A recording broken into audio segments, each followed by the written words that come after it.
2 months after I died, it finally occurred to my parents that they had forgotten to bring me back from their trip. My father scowled in frustration. She was supposed to walk back herself. Does she really have to make such a big deal out of it? My brother, always smug, opened our family group chat and sent an emoji along with a message, "You'd better die out there. That way, Scarlett and I can split Grandma's inheritance." There was no reply. Unable to reach me, and under pressure from my grandmother, my family reluctantly found themselves standing in front of a rundown rental in the city. When my father knocked, a burly shirtless man opened the door. "Who are you looking for?" Seeing him instantly triggered my father's temper. "What's your relationship with my daughter, and why are you living here?" At that moment, a heavily pregnant woman stepped into view. "Did you come to the wrong address? We've been living here for 2 months now," she said. My mother's impatience flared. "This is the address my daughter Whitney gave us. How could we be wrong?" Frustrated by her refusal to listen, the man pushed her aside. "Get lost. You don't even know where your own daughter lives, and you dare call yourselves parents?" Then the pregnant woman added, "Was Whitney the previous tenant? The landlord said she owed a month's rent and couldn't be reached, so we moved in." Just as they were about to storm off in anger, the landlord arrived. Upon hearing they were my parents, he immediately started demanding payment. "You need to pay the back rent and get her stuff out of my storage. It's taking up space." My parents, skeptical, followed him to a storage room. Dust covered everything. None of it had been touched in 2 months. My father recognized some of my favorite clothes. "These are definitely hers." My mother frowned. "Is Whitney doing this on purpose? Leaving all this junk behind for us to clean up?" The landlord snapped. "It's not junk. These are her belongings, photo albums, important documents. She's a nice girl. I kept everything safe for her." My mother waved him off and stepped outside, disgusted by the mildew smell. She dialed my phone. After several missed calls, she left a voicemail. "Whitney, are you done with this nonsense? Your dad and I are at your rental. Come back immediately." Her usual tone dripped with disdain. She wasn't surprised I hadn't replied to Flynn's message. After all, my little brother and I had become enemies, thanks to Scarlett, our older sister, and her endless manipulation. When they got home, my mother called my grandmother. "Mom, what's so special about that ungrateful girl? Just leave everything to Scarlett and Flynn. Why bother with Whitney?" My spirit hovered nearby, unable to suppress a bitter laugh. I was her only biological daughter. Why did she hate me so much? My grandmother, furious, struggled to catch her breath. "I haven't heard from her in 2 months. I was worried sick.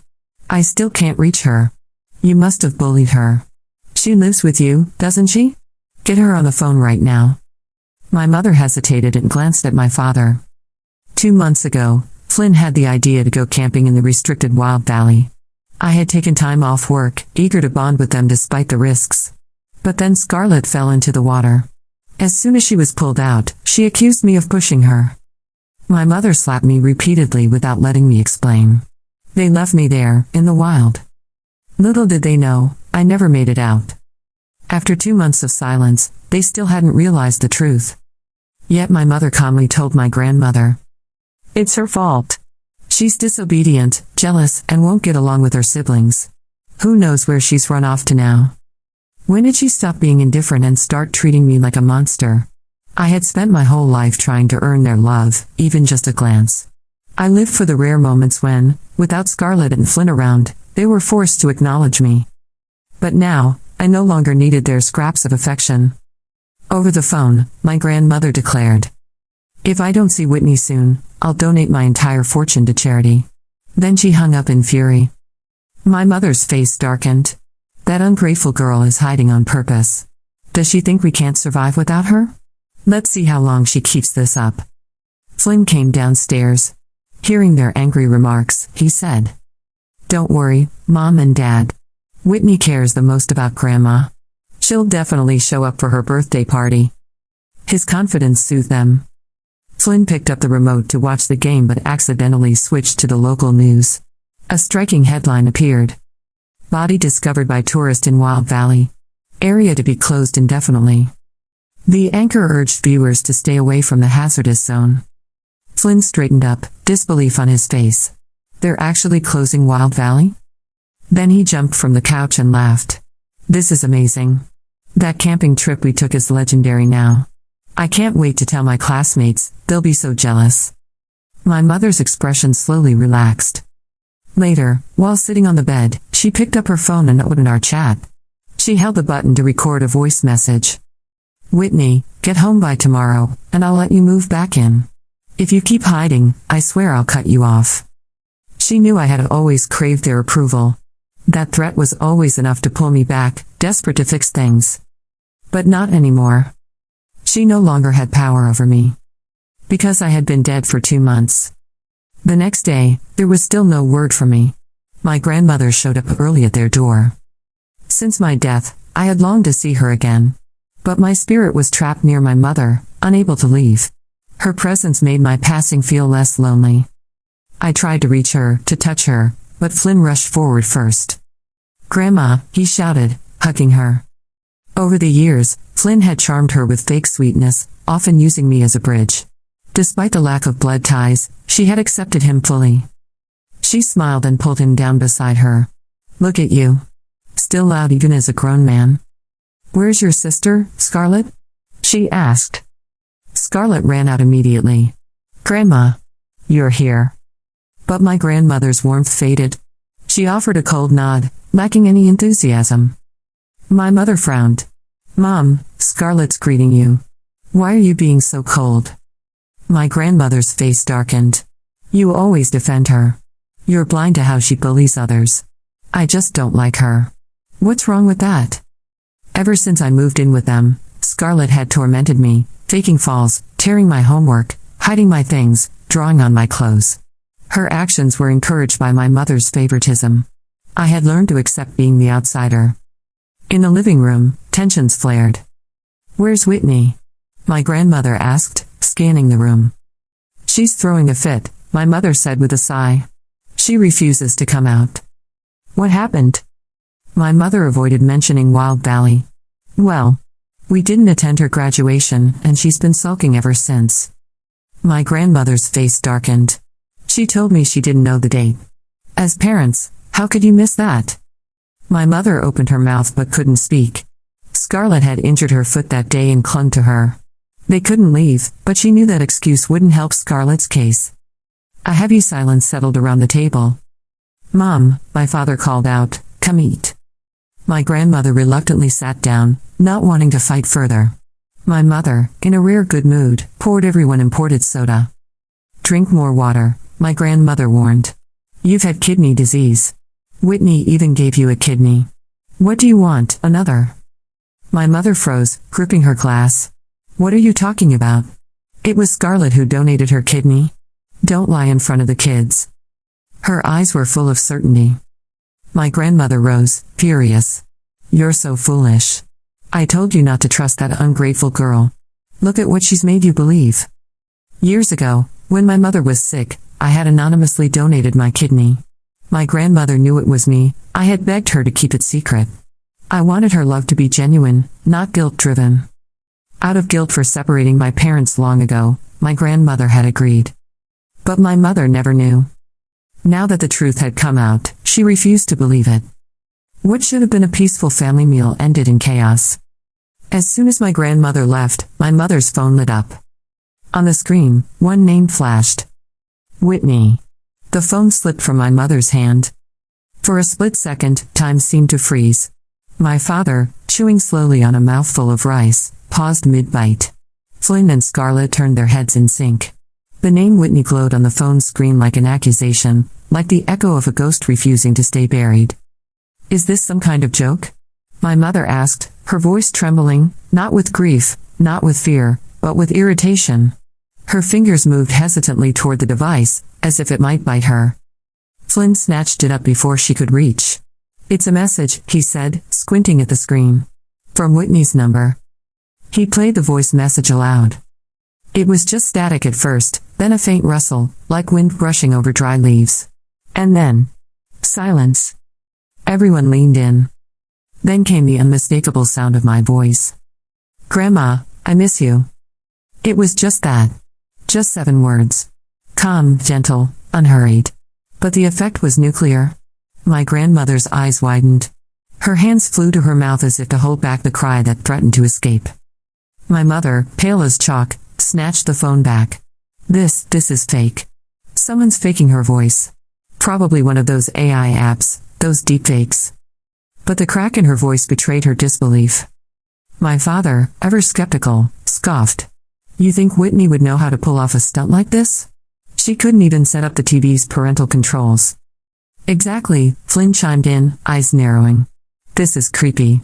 Like, what if she's, watching us? Trying to scare us. Scarlett, who had been unusually quiet until then, added in a low voice, or maybe someone else has her phone. My grandmother stood, her posture rigid and regal.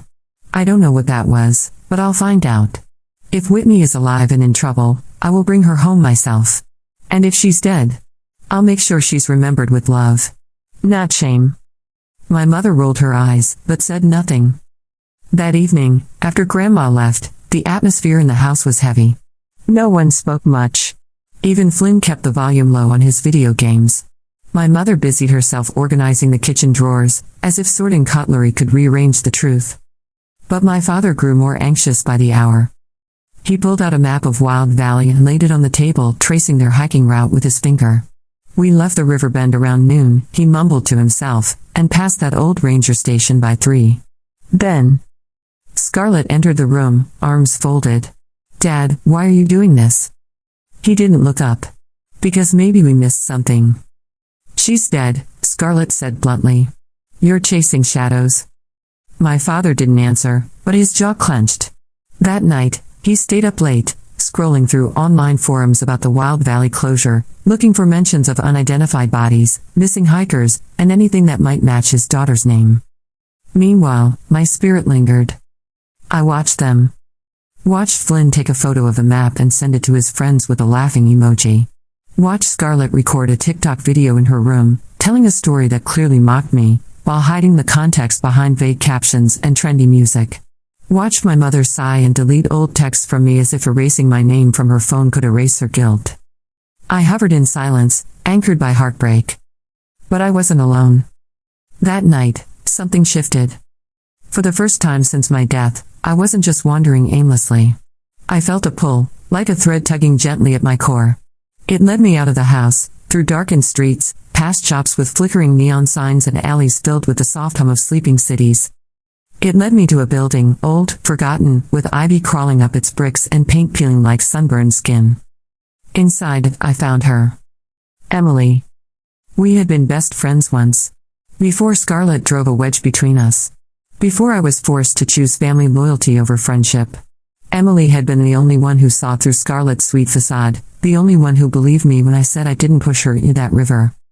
She sat at her desk, surrounded by boxes of unsent letters. Letters addressed to me. Her room was a shrine of grief. My photos lined the wall, some with candles beneath them, others covered in scribbled notes and taped conversations we once had. One picture had a caption written across it in bold black marker. If you're reading this, it's already too late. She was working on something, typing on an old laptop, eyes bloodshot but determined. I leaned in, reading the open document. The truth about Whitney, a sister's lies, a family's shame. She hadn't forgotten. Emily had been investigating my disappearance all along.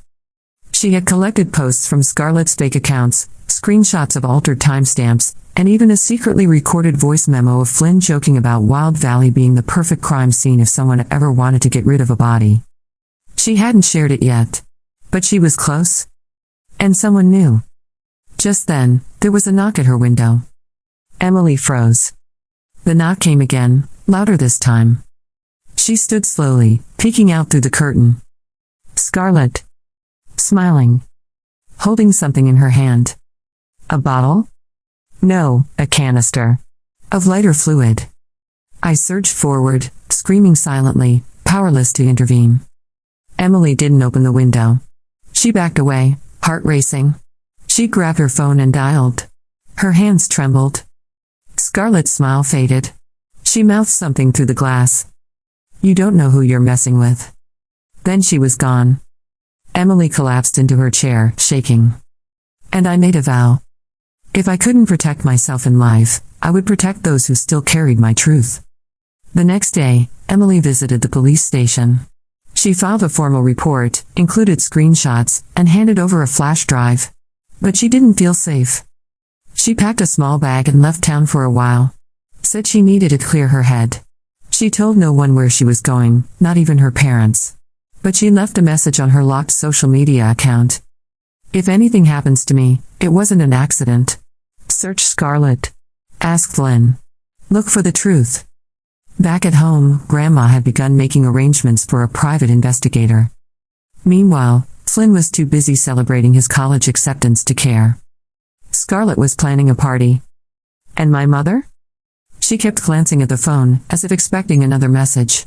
But I didn't send one. I was waiting? Waiting for the moment the truth would no longer be deniable. Waiting for Emily to return. Waiting for the next body to be found in Wild Valley. Because the land remembers. And justice, though silent, was already rising from beneath the soil. Emily didn't stay gone for long. 3 weeks after leaving town, she returned, not with the same wide-eyed girl I had once laughed with in school, but with sharper edges, refined by fear and grief. The old Emily would have waited quietly, trusted adults, and obeyed protocol. The new Emily walked with a voice recorder in her pocket and pepper spray on her keychain. She didn't go home first. Instead, she went straight to my grandmother's house. When my grandmother opened the door, the sight of Emily nearly buckled her knees. She pulled her inside without a word, eyes watering. They sat together on the worn couch I used to curl up on during summer breaks. No words were needed at first. The grief between them was enough to fill the room. I don't think Whitney ran away, Emily finally said, her voice firm but soft. I think she's gone. And I think your family knows more than they've admitted. Grandma's eyes narrowed. They've been hiding something. I've known it since the day her mother said she was sulking after graduation. Whitney wasn't a child. She didn't sulk. She vanished. Emily pulled a flash drive from her coat pocket and handed it over. These are my backups. Screenshots of text messages, a timeline I've pieced together, and a voice recording of Flynn bragging about Wild Valley. My grandmother held the flash drive delicately, as though it were a relic. You're doing what I should have done, she whispered. You're fighting for her. I couldn't save her, Emily said. But I can stop them from burying her twice. Meanwhile, at my parents' house, the air had shifted. My mother had stopped making passive remarks about me. She no longer called my phone at night. She didn't check my room. It was as if she had scrubbed my existence from the walls.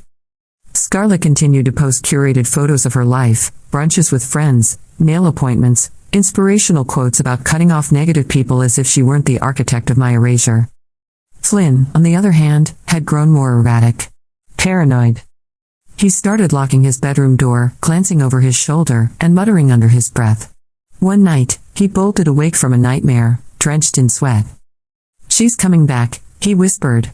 I saw her. What are you talking about? My mother snapped as she stormed into his room. Who's coming back? Flynn didn't answer. His eyes were glassy. Haunted. That night, he took all of his camping gear and burned it in the backyard. Scarlett watched from the window and rolled her eyes. Dramatic much? But I was there too.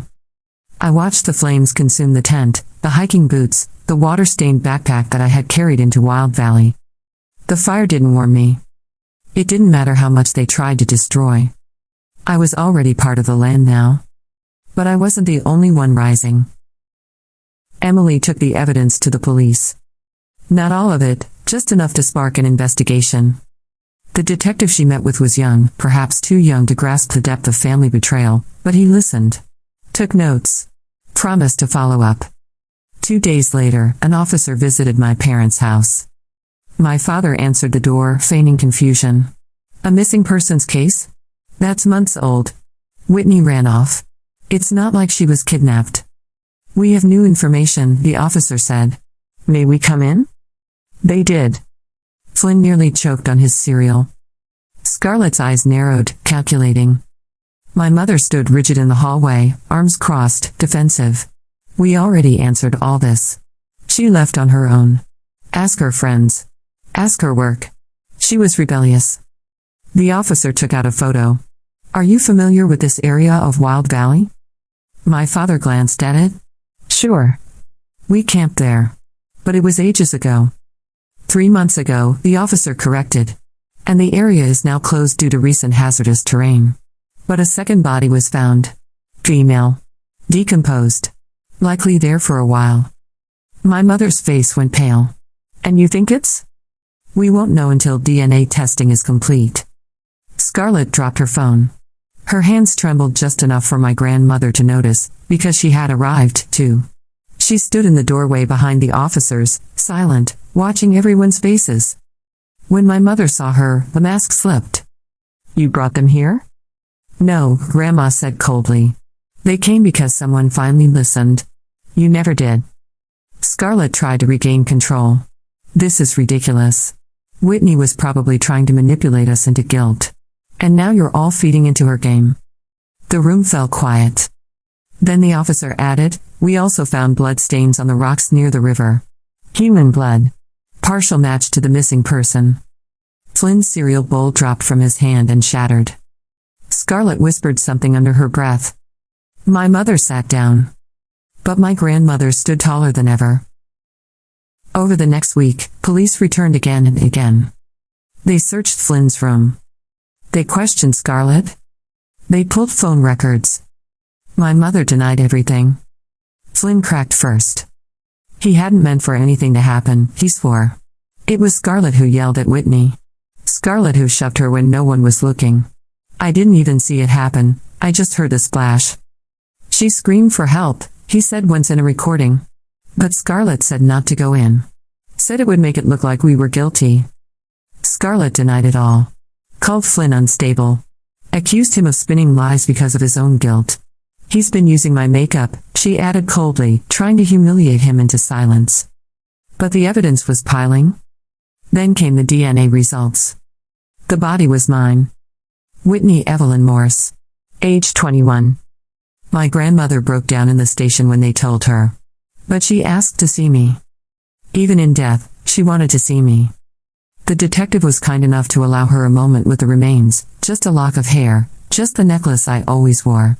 Her fingers trembled as she held the broken chain. I'm sorry, she whispered. I should have protected you. She arranged for a private funeral. Flynn didn't attend. Scarlett wasn't invited. My mother showed up late and didn't speak. But my story didn't end there. 2 weeks after the funeral, Emily published everything. The blog post titled The Girl They Forgot went viral overnight. Screenshots. Audio clips. The police report. The photos from the funeral. The emotional video of my grandmother holding the necklace. The final voice message from my phone. People shared their own stories in the comments, about being scapegoats in their families, about being the forgotten ones, about surviving when no one else believed them. Donations poured in to support a scholarship fund in my name. The hashtag Justice for Whitney trended for 5 days. Scarlett tried to delete her accounts. It didn't work. The internet never forgets. Flynn dropped out of college. Last I heard, he was working nights at a gas station in another state, eyes always darting to the door. My mother? She still walks the house at night, pausing outside my empty room. I'm the silence in her walls. The ghost in her mirrors. I am the ache she cannot name. As for Emily, she kept going. She started a foundation for girls like me, those erased, neglected, abandoned. She visits my grandmother every week. And sometimes, when she's alone in her room, she talks to the air. Whitney, she says softly, I hope you see it. I hope you know I never stopped looking. I do. Because I'm still here. Not as a whisper of the past. But as the reckoning they never saw coming. The truth had surfaced, but justice, real justice, moved slowly. After Emily's expose, the world knew my name. For once, I wasn't invisible. I wasn't the forgotten daughter, the overlooked sister, the burden. I was Whitney Morse. And for the first time in my life, or afterlife, people were saying my name with reverence instead of annoyance. But inside the house where I used to live, things were unraveling. My mother grew quieter by the day. She stopped arguing, stopped yelling. Instead, she stared out the kitchen window for hours. She didn't cook anymore. The fridge was full of expired food. She kept the curtains drawn, and when someone knocked at the door, she didn't answer unless they said her name. She refused to speak about me. Not to Scarlett. Not to Flynn. Not even to the reporters who hovered near the front steps. She called them vultures and slammed the door in their faces. But she couldn't shut out the past. I was everywhere. My childhood drawings, long stored in boxes, mysteriously reappeared in the hallway. A locket with my photo, long since tucked away in a forgotten drawer, found its way back to her nightstand. Even the framed family photo she kept in the living room, once carefully edited to crop me out, was replaced by the original. Scarlett accused Grandma. Flynn blamed Emily. But neither of them had touched the photo. And late at night, my mother would wake up to the sound of music playing faintly, my old playlist. Songs she used to scoff at. Songs I would hum quietly in the backseat of the car, hoping she'd one day ask what I was listening to. She never did. Now they echoed through the silence of her house like lullabies from a daughter she never wanted to understand. Flynn was unraveling faster. The guilt had cracked something inside him, and he started talking to the air like it could hear him. I didn't mean it, he muttered into the mirror one night. I didn't think she'd really drown. He started seeing me everywhere, in reflections, in dreams, in the edge of his peripheral vision. He told Scarlett once that he saw my shadow move across the hallway. She laughed and told him to stop watching horror movies. But he wasn't lying. I was there. Not as vengeance, but as consequence. Scarlett was the only one still trying to salvage her reputation. Her social media accounts went private for a while, but when the noise died down, she re-emerged, this time branding herself as a survivor of a complicated family tragedy. She started posting vague captions about pain, healing, and growth. People saw through her. Her followers dwindled. Sponsors dropped her. Old classmates posted receipts, screenshots of her mocking me in group chats, videos of her lying to teachers. Even old babysitters came forward with stories about how she'd play innocent and blame every mess on me. Still, she persisted. She tried to give interviews. Talked about how she was misunderstood. How trauma had shaped her. How she was working on herself. One morning, she stepped outside and found red paint splattered across her car. 3 words were scrawled across the windshield. She told the truth. The neighborhood buzzed with gossip. My mother stayed inside. Flynn avoided the windows. Scarlett, for once, didn't go live to talk about it. Because deep down, she knew she was being watched. Not just by cameras. Not just by the public. But by me. Meanwhile, Emily's foundation was growing. It started as a blog and a GoFundMe. But then a nonprofit reached out. Then another. Survivors contacted her. Girls who had been scapegoated, disbelieved, erased. They saw themselves in me. And in Emily, they saw hope. The foundation was named The Invisible Thread because, as Emily explained in her launch speech, even when the world tries to cut you off, there's always a thread connecting us to someone who remembers. Someone who refuses to let you be forgotten. Grandma was the first donor. She gave everything. She sold the jewelry she'd planned to leave to Flynn and Scarlett. Sold an old family heirloom she had promised to my mother. She even cashed in a retirement policy early. This money is wasted on people who don't value life, she said. Let it go to the ones who still have a chance to survive theirs. People applauded. My mother called it betrayal. But the truth? It was freedom. Around this time, the investigation shifted. At first, the police believed it was a tragic accident. No witnesses. No signs of foul play. A body swept downstream. A family that panicked. But then the forensic report came back. My wrist had been broken, snapped, before I drowned. There were fingernail marks on my arms. Bruises on my neck. It wasn't just an accident. It was an attack. The prosecutor reopened the case. Flynn was called back in for questioning. His alibi began to crumble. He had lied about the exact time of the incident. He had claimed Scarlett wasn't near the river when I fell. But now the GPS data from their phones told a different story. Scarlett had deleted hers. Flynn hadn't. They matched. They had both been right beside me. Flynn tried to strike a deal. In exchange for immunity, he gave the full story. It started with a dare. Scarlett accused me of ruining her sandals, something petty and absurd. When I denied it, she accused me of being jealous. She knew what to say to push my buttons. She always had. I told her to grow up. Flynn, caught in the middle as usual, laughed. That's when she shoved me. I slipped on the wet rocks. I screamed. I tried to grab Flynn. Scarlett pulled him away. Then she stood there and watched as the river dragged me under. Flynn cried. Scarlett told him to shut up. Tears won't bring her back, she said. That statement appeared in the official report. It went public. And the world changed again. Scarlett was arrested. Charged with involuntary manslaughter and obstruction of justice. Flynn was spared criminal charges but was ordered to complete mandatory counseling and community service through the Invisible Thread Foundation. Grandma insisted. I want him to look those girls in the eyes, she said. And maybe then he'll understand what it means to destroy a life. My mother? She withdrew entirely. She refused to attend the hearings. Refused to comment. Refused to sign the release forms to donate my remaining belongings. Grandma signed instead. She gave my journals to Emily. She kept one photo for herself, the one where I was 6 years old, missing my front teeth, holding a wilted daisy I had picked just for her. She kept it in her wallet.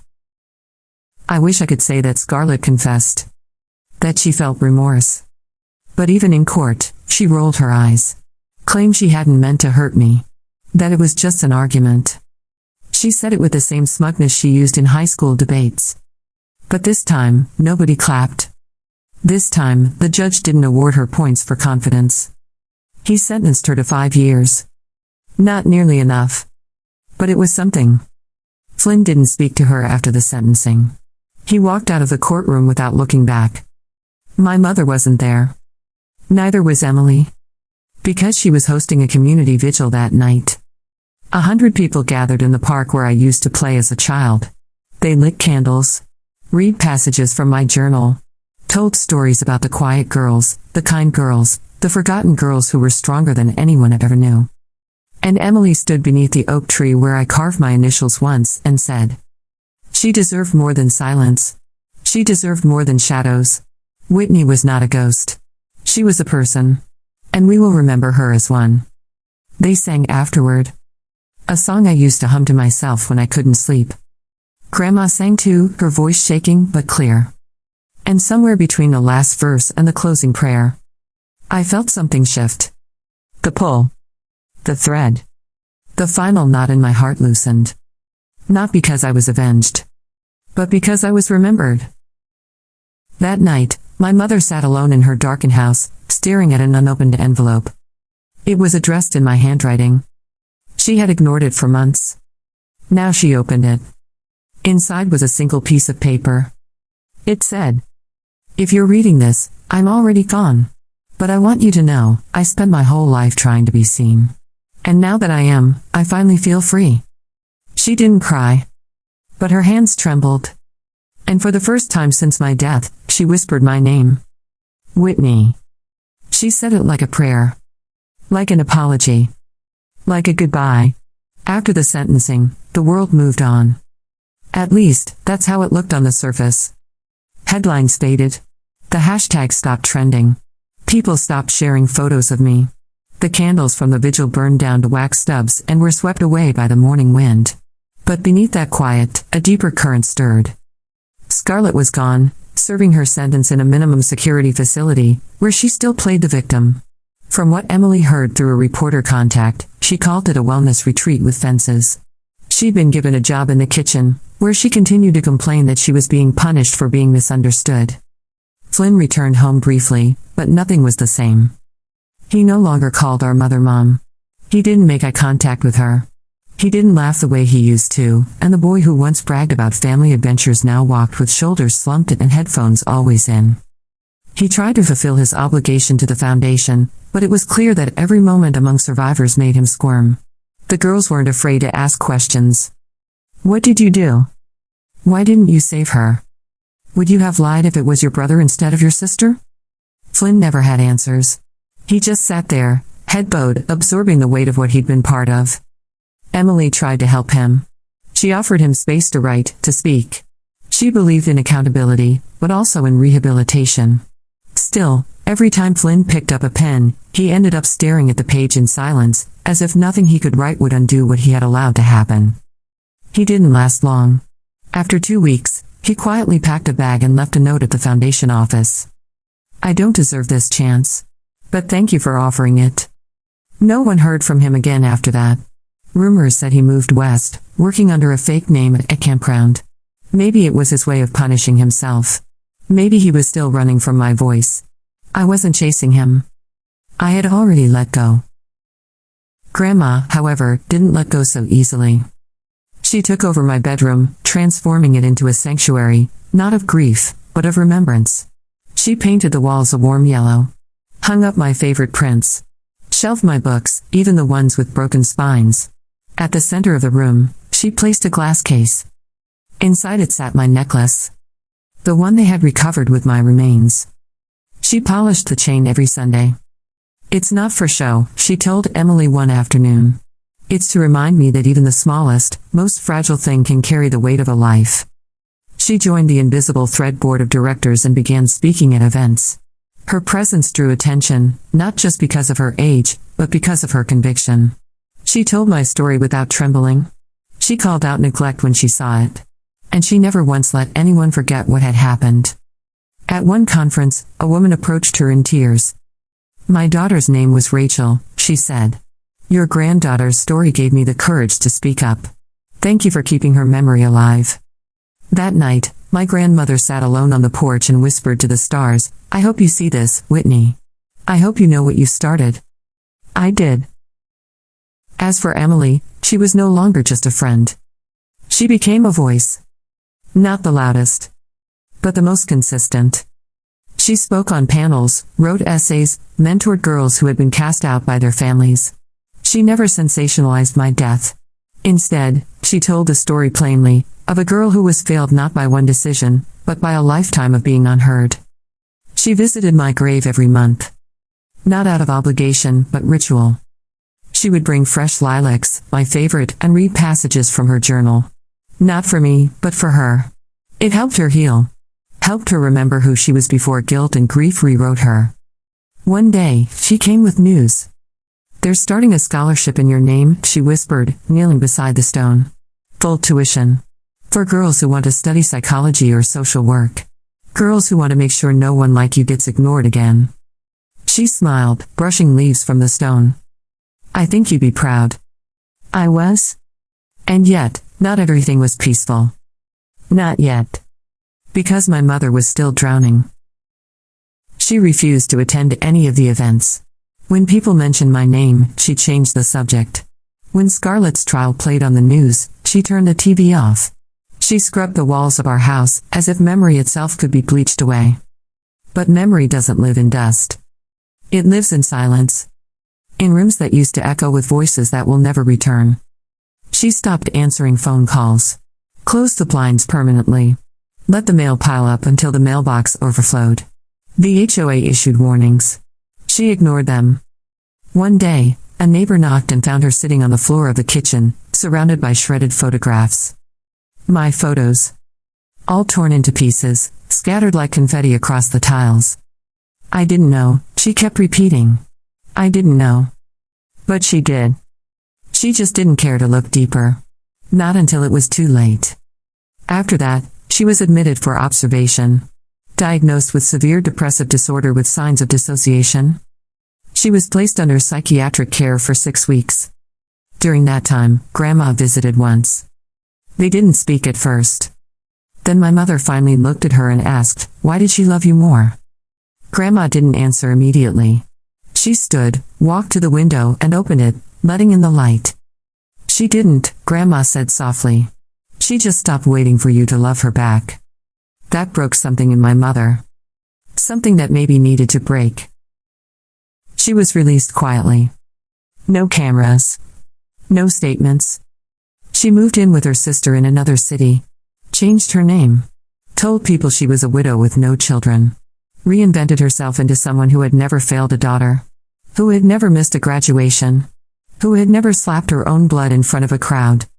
But you can't lie to the mirror. And every night, when she closed her eyes, I was still there. Not accusing. Not punishing. Just watching. Just remembering. 3 months after Scarlett was imprisoned, she requested a hearing. She wanted early release. Claimed to be a model inmate and fully rehabilitated. The hearing was public. Emily attended. So did Grandma. Scarlett walked in wearing a neutral-colored jumpsuit and a fake humility that could have fooled strangers, but not us. She apologized to the court.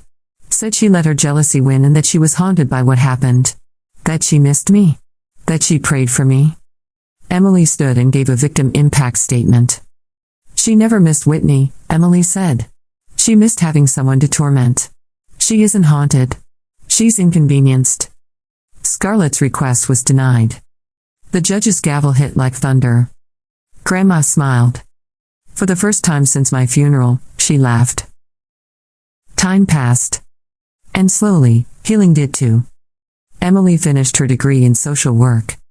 The first Whitney Moore Scholarship recipient graduated. The invisible thread expanded into 10 states. My story was featured in a documentary on emotional abuse within families. Viewers cried, wrote letters, told their truths. One letter read, "I was Whitney, but I survived. And in those words, I lived again." In the end, I didn't need revenge. I didn't need screams or chains or retribution. I needed the truth. And now it stood, solid as stone, where once there was only silence. I still visited Emily, Grandma, the places I had loved.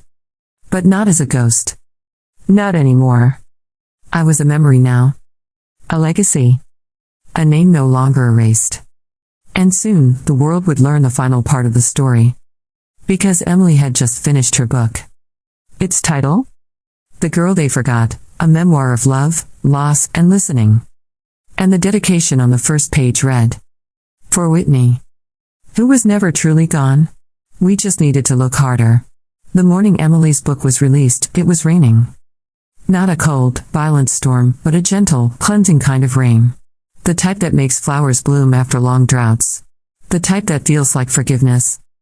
She stood outside the bookstore, clutching a single copy of The Girl They Forgot. Her name was on the cover, her words inside. But it wasn't really about her. It was about me. And everyone like me. The forgotten daughters. The overlooked sons.